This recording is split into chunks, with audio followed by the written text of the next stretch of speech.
again in this tutorial. Just to show you what we will do. One thing we will do is make a bridge, and then we will add a material, and then we will make some sidewalls, and most importantly we will learn the colliders, that what are they and how they can be used in a game.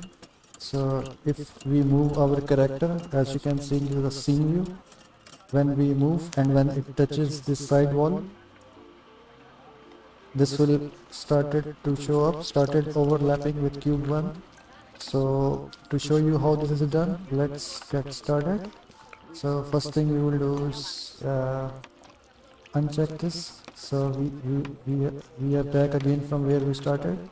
So first thing we will do is make a cube, and to center it so that it's along with the character, we will drag and drop into a cube, and now we will simply 0 0 to center it. And now when we press like this, it will spawn up exactly along the along our character.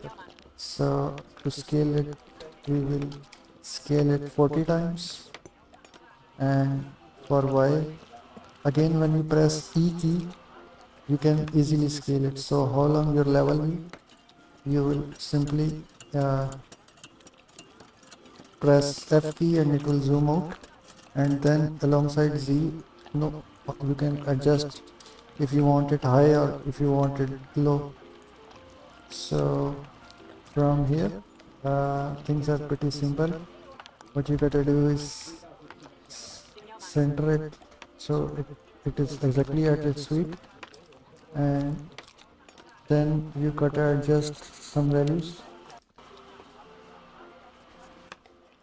so it's a little further as well. And now we will make the side walls. Again you can adjust it according to your needs. And now we will add some side walls. And okay, let's put it back again to parent child. We will rename it to floor, and then we will add a subcube, and inside we will paste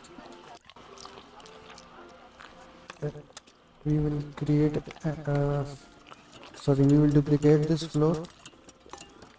Now with Control D we have duplicated. Now we will zoom this floor again.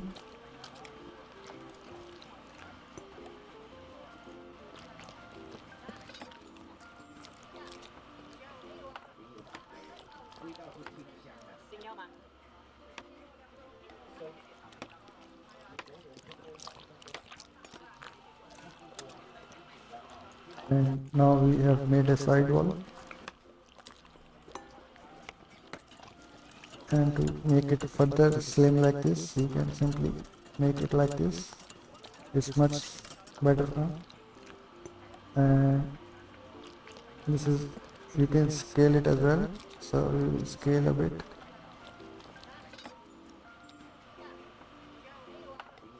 And this is for one. We will rename it left side wall. Left side wall. Press Ctrl D again, that will duplicate, and then we will name it right side wall, and we will simply press W again and place it here. So now as you can see, it's a bit boring when it comes to colors. So you can simply go create material.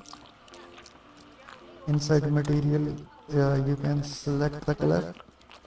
I will choose bit yellowish for the, it's bit dull, so I will change the color a bit.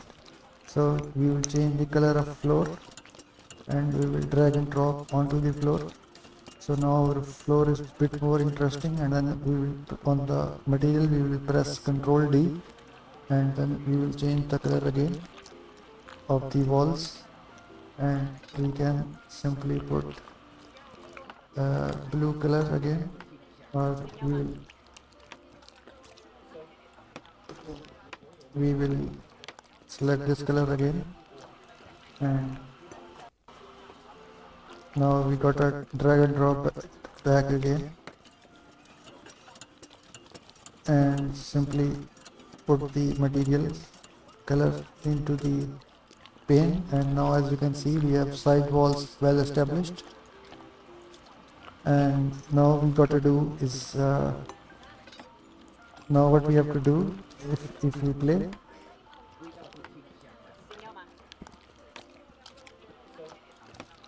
if we move it right and right and left, you can see the camera is not moving but the character is moving. Even though this scene can be used and we can make a camera follower, or what we will do is simply make a camera child object of runner. So whenever the runner moves, a runner game object moves, our camera will automatically follow like this, since it's a child object of the game of the main game object. Now as you can see, what our next task is, so that our this character runs into this kind of wall, we will stop moving and our character shouldn't move like this, that it passes right through. We have to stop this. So to address this issue, first now we will learn the concepts of colliders and related. So to address this, what we got to do is simply double click our character. So this is our character, this one, cube, and what we will do is I had already added box collider and rigid body, so I will remove them both to show you how it should be. And alongside here we will place the tutorial player movement script, and you can remove it for the time being. And now here we will add collider.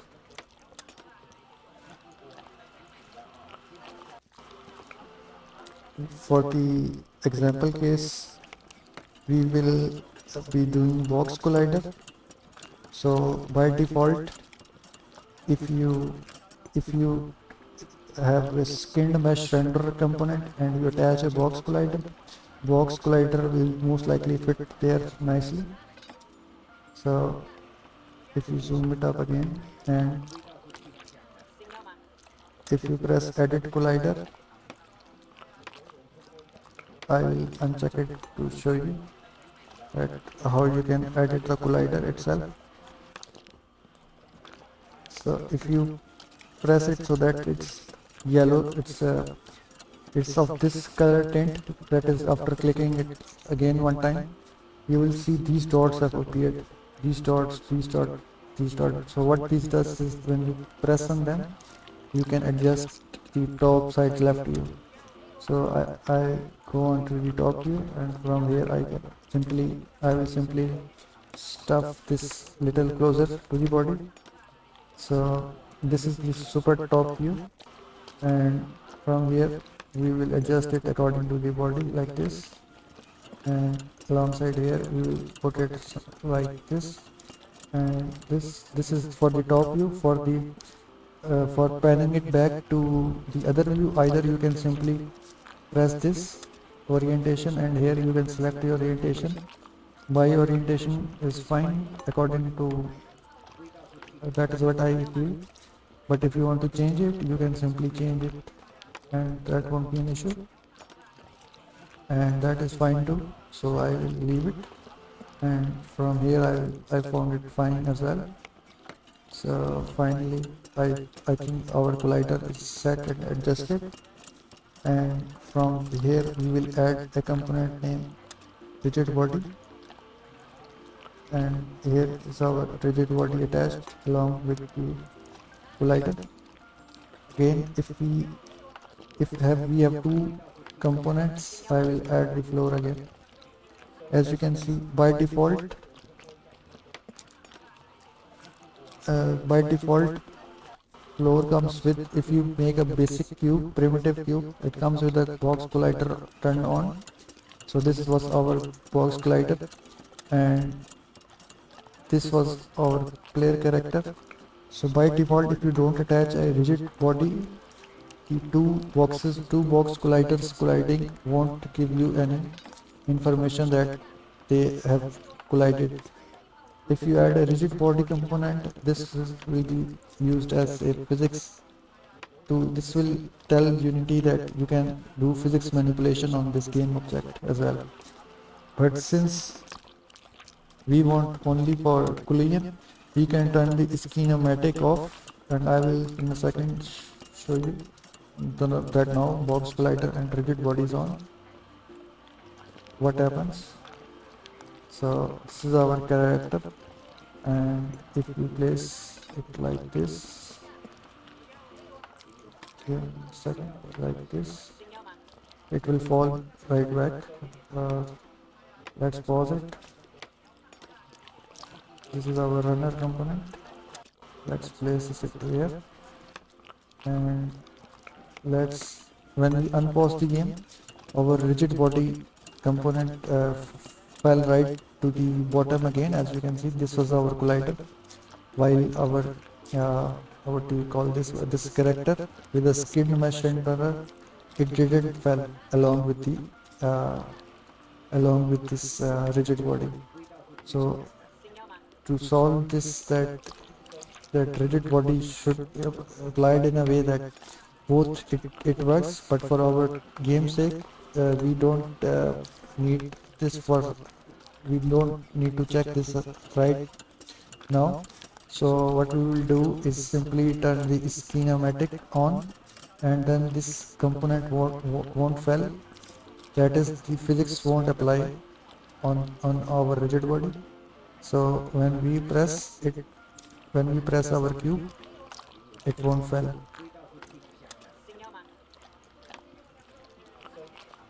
See, it doesn't fail, and now when we uncheck this, it should fall down, and it fell, it should fall to the bottom unless it finds another collider with a box collider on. But since we had the box collider on with the name floor, it will stop falling there. So for tutorial sake, we just need a schematic on here, and we will again push it down here to the character. Oops, we did went this, and here was our collider. Collider is fine, I guess. Y back to 0, and from here, okay, we can move it back a little like this. Again, as you can see, the collider is bit unadjusted, and we can leave it right now as it was. And again, to check how collider works, we will simply